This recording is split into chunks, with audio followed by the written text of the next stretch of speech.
Donald Trump is underwater on basically every single issue he ran on in 2024. But the Epstein files, the Epstein case, are especially dreadful for him. What are we talking about here? Well, let's take a look at Trump's net approval rating on the issue. Look, they're all in red. They're all in the negative territory. But on immigration, he's 5 points underwater. Foreign policy, 8 points. Trade and tariffs, he's 17 points. The economy, 18 points. But look at the Epstein case. He is 39 points below water on the Epstein case. His net approval is 39 points in the negative. My goodness gracious. What Donald Trump has been selling on the Epstein files, the Epstein case, the American people, simply put, have not been buying at all, Sarah Seidner. All right. So is there any sign that things have gotten better, since there have been some things that have been released? Yeah, okay. Although released by Democrats. There have been some things that have been released. Donald Trump has been trying to make some sort of case saying that, the folks don't necessarily care about it. But take a look here.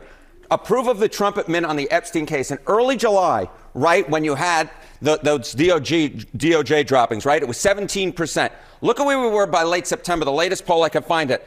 20%. We often talk about Donald Trump having this floor, right, of at about 40%.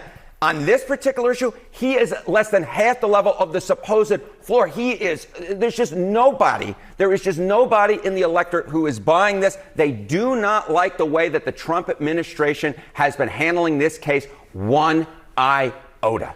Republicans have generally said they like what Donald Trump is doing, generally speaking. How do they feel about the Epstein case? Okay, so you see, approve of Trump on the Epstein case. This is overall, right? And you see 17%, you say 20%. That is way below the 40% floor that Donald Trump supposedly has. How does that possibly happen? It's because of Republicans. Because look at this number. Okay, Republicans who approve of Trump's job as president, 87%. That is basically in line with the long-term average, 85, 90, 95%. But look at the Trump admin's job on the Epstein case. Just 45% of Republicans, less than half of Republicans are even buying what the administration is telling.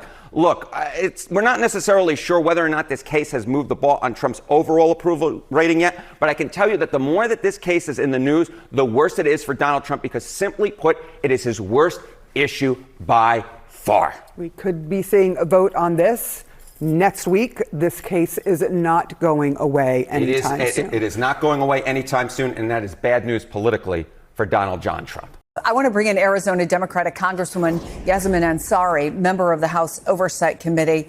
First, I want to get your take on the president getting personally involved here, trying to use some pressure on your Republican colleagues to change their vote, going so far as to bring one of them into the Situation Room. First of all, thank you so much for having me. I think the president's personal involvement in trying to pressure and threaten Republican members of Congress to remove themselves from the discharge petition yesterday should really raise the question with Americans across the country as to why this is a cover-up. I have been very clear from the beginning. Oversight Democrats have been very clear. If the president is innocent in all of this, and if his allies and people in very high up positions in the White House and the administration have nothing to hide, then they could release the entirety of the Epstein files today. But the fact that they have not done so, and they have not complied with the Oversight Committee's subpoena to release the files, and the fact that Donald Trump himself, instead of focusing on the real issues that Americans across this country are facing, such as affordability and the healthcare crisis, is dedicating his personal time and personal capital to threaten Republican members of Congress, says it all. This bill, well, we'll see where it goes. I wonder if you're having conversations or at least hearing stuff from the Senate side. If it gets through the House, first of all, let me ask you what your level of confidence is about that. But what are you hearing about the Senate side of things? I think that if Mike Johnson follows through with what he said, which I have to have a level of skepticism about, just given how he's operated over the course of the last 4 or 5 months, how he shut down Congress early, I think that having every single Republican on the record potentially next week, we are going to definitely pass this through the House of Representatives. I think enough Republicans will recognize that they absolutely cannot be on the side of protecting pedophiles. And then that's a great question. I do feel, somewhat confident that this could get through the Senate. I think the American public has been demanding accountability and transparency for the victims. The fact that we've seen survivors who have never spoken out before come to Capitol Hill, have press conferences outside the Capitol, share their stories for the very first time. Republicans Republican senators will not be able to deny that and will have a very difficult time. The real question will be, though, is what Donald Trump and the White House decide to do. And when on that issue, I am very, very skeptical, because we have seen that the Department of Justice under Pam Bondi, Kash Patel, every senior level administration official, Caroline Leavitt, et cetera, are in full on denial mode. They are calling this a Democratic hoax. They have completely flipped the script and changed their tune 180 degrees since the beginning of the year, because they know that Donald Trump is in the files. To what extent, that remains to be seen. But the emails that we received from the Epstein estate make it very clear that Jeffrey Epstein and Donald Trump were incredibly close. These emails span 15 years. The fact that Jeffrey Epstein, one of the most evil monsters that the world has ever seen, sent an email saying that he doesn't think Donald Trump has a good bone in his body, essentially, is damning, to me, and spent time with the victims and the survivors. And so it's really up to the White House. They could end this today. They could release the full files today. That's what we've been demanding, and that's what they've outright denied doing.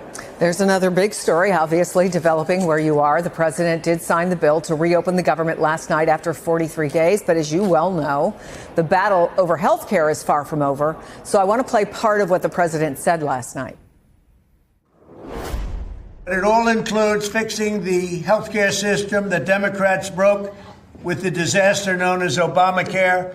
Obamacare was a disaster from day one, and I'm calling today for insurance companies not to be paid, but for the money, this massive amount of money, to be paid directly to the people of our country so that they can buy their own health care, which will be far better and far less expensive than the disaster known as Obamacare. He says he's calling for it, but have you seen or heard of any formal plan, number one? And number two, what is the Democrats' plan or strategy to deliver on those promises to extend ACA subsidies? Donald Trump is dealing with not only dementia, as I see it, but a lot of delusion. He has never had a plan for health care. Right now, the American public views the Affordable Care Act with nearly 70% approval rating, while Donald Trump's approval rating is in the 30s, because he has no plan on health care. I was back in my district last week, and my constituents are terrified as they're starting to receive their notifications about their health care premiums doubling, tripling, or worse. It's heartbreaking.